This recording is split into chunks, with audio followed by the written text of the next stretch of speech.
गुफा के अंधेरों में रचा गया एक खौफनाक खेल, ममता की मजबूरी और शैतानी शक्तियों का मेल।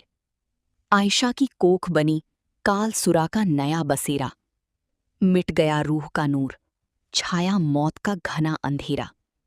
बलिदानों की आग से वो शैतान की संतान आई, इंसानियत का अंत हुआ और दहशत की दुनिया छाई। आयशा अपनी आंखें खोलती है, वो उठकर बैठती है, उसकी सांसें तेज चल रही होती हैं। वो खिड़की की तरफ देखती है, बाहर तेज बारिश हो रही होती है। वो बिस्तर से उतरती है और बालकनी में आती है। वो अपने लगाए हुए गेंदे के फूलों को देखती है। गमले में बहुत ज्यादा पानी भर गया होता है और उसी वजह से फूल खराब हो चुके होते हैं। विमला, विमला, विमला भागती हुई कमरे में आती है। वो देखभाल करने वाली है। क्या हुआ मैडम, कुछ बात है क्या? तुझे कहा था ना बारिश के समय फूल को अंदर कर देना, क्यों नहीं किया तूने? माफ कर दो मैडम, वो आप सो रही थी ना तो डिस्टर्ब नहीं किया। बस बहानी है तेरी। चल अब गमले को अंदर ला और पानी साफ करके उसको घर के अंदर रख। हाँ मैडम। विमला गमले के पास जाती है, उसे अपनी हाथ में उठाती है और कमरे के अंदर आती है। फिर वो गमला लेकर कमरे से बाहर चली जाती है। आयशा उसे जाती हुई देखती है।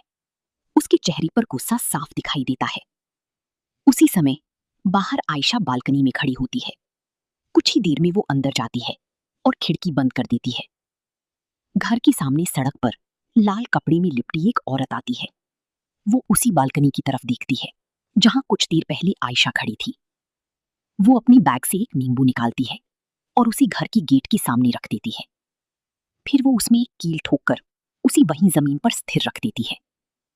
रात में आयशा बैठी होती है और फोन पर बात कर रही होती है। विमला उसके पैरों की मालिश कर रही होती है और आयशा बात करती हुई बैठी रहती है। हाँ हाँ मम्मा, मैं कर लूंगी, आप बिल्कुल टेंशन मत लो। टेंशन तो होगी ही बेटा, बीते कुछ दिनों में जो भी हुआ उसके बाद मन में डर सा बैठ गया है। मम्मा, आपको इस बारे में ज्यादा नहीं सोचना है। मैं अब अपने आप को संभाल सकती हूँ और आप चिंता मत करो, मैं यहाँ ठीक हूँ। विमला ठीक से तो काम कर रही है ना? आयशा चुपचाप विमला को देखती रहती है जब वो उसकी पैरों की मालिश कर रही होती है।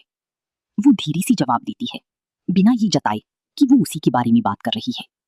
हाँ ठीक ही है।